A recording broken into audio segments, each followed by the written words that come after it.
Do your job. That's the blunt demand from Congressman Peter Welch of Vermont as he calls out the Trump administration for holding up $4 billion in vital LIHEAP funding, money meant to keep Americans warm during the cold winter months. But this isn't just politics, it's a matter of survival for thousands of families. From Vermont. Thank you, Mr. President. I'm here to speak about the urgent need for the Trump administration to release $4 billion in LIHEAP funding. LIHEAP, as you know, is the Low-Income Heating Assistance Plan. It is absolutely critical that that money be distributed to the states so the states can distribute it to the citizens who need it. We are in the cold weather season, and getting money out after the cold weather season does not help keep people warm. LIHEAP funding enjoys broad support, and that's because in your state and in mine, folks in the winter who are on the margins financially literally can't get by unless they have access to this funding. So here we are, the heating season is upon us, and the LIHEAP funding is stuck and not being distributed.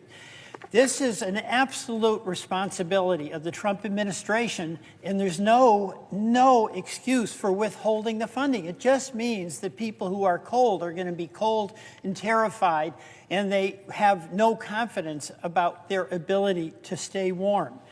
It's getting cold in Vermont.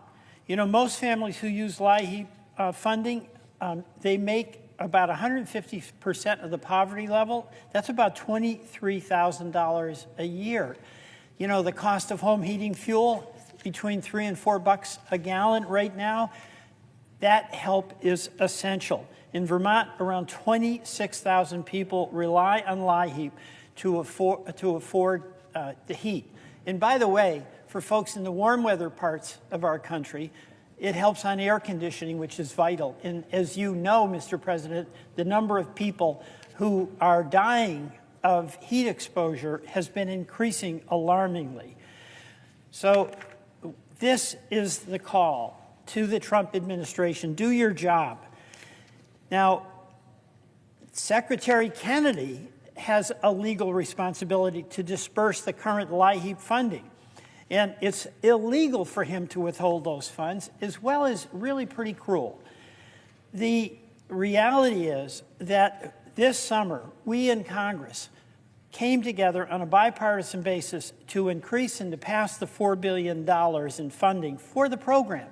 And again, I emphasize, it's not a red state, blue state deal. It's not a Republican-Democratic deal. It's a person who's in a home, doesn't have money, and is cold. That's what it's about. So I'm calling on President Trump and Secretary Kennedy to stop stalling and to act with alacrity and release the LIHEAP funding for the benefit of the people in the state of Vermont and in every state in this country who depend on it. Mr. President, I yield back. Do your job. That's the challenge Congressman Peter Welch of Vermont is throwing at the Trump administration. And it's not just rhetoric, it's a moral and legal demand on behalf of tens of thousands of Americans facing freezing temperatures this winter. Welch isn't talking about abstract numbers or partisan politics. He's talking about real families in real homes who rely on LIHEAP, the Low-Income Home Energy Assistance Program, to keep their lights on, their furnaces running, and their children safe and warm. Right now, $4 billion in federal funding meant to support these families is frozen, delayed in bureaucratic limbo, and the consequences are immediate and severe. LIHEAP has existed for decades as a critical safety net, helping families that earn too much to qualify for other assistance but too little to afford the rising costs of energy. In Vermont alone, roughly 26,000 people depend on these funds. Many of these households earn around $23,000 a year, barely above the poverty line. When fuel prices are soaring to between $3 and $4 per gallon, those families are forced to make impossible choices: heat their home or put food on the table, pay for electricity or gas to get to work, or risk their children going to school cold and sick. LIHEAP isn't a luxury, it's survival. What makes Welch's demand urgent is that this $4 billion in funding passed Congress on a bipartisan basis this summer. This wasn't a Democratic or Republican project, it was a recognition that families across the country, whether in Vermont, Florida, Texas, or Arizona, need help staying safe in extreme weather conditions. Yet now, as winter deepens, the funds are stuck, leaving people vulnerable to extreme temperatures. Welch stresses that this is not about politics, it's about people. This isn't a debate between red states and blue states, it's about people who are cold, who are scared, and who depend on the government to meet its obligations. The legal and moral obligations here are clear. Secretary Kennedy and the administration have a responsibility to release these funds immediately. Delaying them isn't simply bureaucratic, it's illegal, and it's cruel. Every day these funds are withheld, families go without heat, seniors risk hypothermia, and children are left shivering in homes that are supposed to be safe. And it's not only about cold winters. LIHEAP also helps people in hotter regions with air conditioning. Energy insecurity isn't seasonal, it's universal, affecting every region in ways that can be life-threatening. When you step back, this situation highlights a bigger problem. Government programs that are designed to protect vulnerable Americans often become caught in political gamesmanship. Decisions that should be straightforward, like distributing funding for essential services, become delayed or politicized, and ordinary citizens bear the brunt. Welch's fight is a reminder that policy isn't abstract. It has real, measurable consequences for people's lives.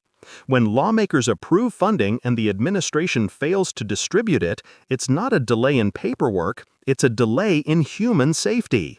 And the numbers are sobering. Consider that families relying on LIHEAP are often just 150% above the poverty line. They don't have savings cushions or extra money to absorb spikes in energy prices. Rising fuel costs, combined with frozen federal funds, create situations where families have to make impossible trade-offs between heat, food, and basic safety. And this isn't theoretical. Welch mentions the stark reality in Vermont and across the country. People are cold, anxious, and unsure whether they'll be able to survive the next cold night. Beyond the numbers, it's the human story that hits hardest. Picture a senior citizen living alone in a drafty home, or a single parent trying to keep two children warm while working a low-wage job. Imagine going to bed knowing you may wake up shivering in the night or worrying that the heater will go out before the funds arrive. That's the reality for tens of thousands of Americans, and yet bureaucratic delays continue. This is why Welch's call to action, "Do your job," resonates. It's not just a political statement, it's a call for accountability, compassion, and urgency. This also highlights the importance of civic awareness and engagement. Understanding how programs like LIHEAP operate, who they help, and what happens when they're delayed helps viewers see beyond the headlines.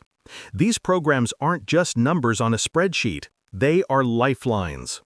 Every delay, every political standoff, and every bureaucratic holdup translates into suffering for ordinary families. Welch's efforts remind us that government decisions have immediate human consequences, and that holding leaders accountable is not optional, it's necessary. So what can we take away from this? First, programs like LIHEAP exist for a reason: to protect the most vulnerable. Second, bipartisan agreement on funding is not enough if the administration fails to act. And third, the stakes are real, urgent, and measurable. Families are cold, children are at risk, and seniors face life-threatening conditions. Welch's call for action is simple, but it carries weight. Stop delaying, release the funds, and prioritize human safety over political gamesmanship. If this story matters to you, if you believe that no American should have to face freezing temperatures because of political delays, then make sure to like, share, and subscribe to Left Lens. By doing so, you help amplify these stories, hold leaders accountable, and ensure that everyday Americans know the truth about policies that affect their lives. Being informed isn't just about knowing what happened. It's about understanding why it matters, who it impacts, and what we can do to make a difference.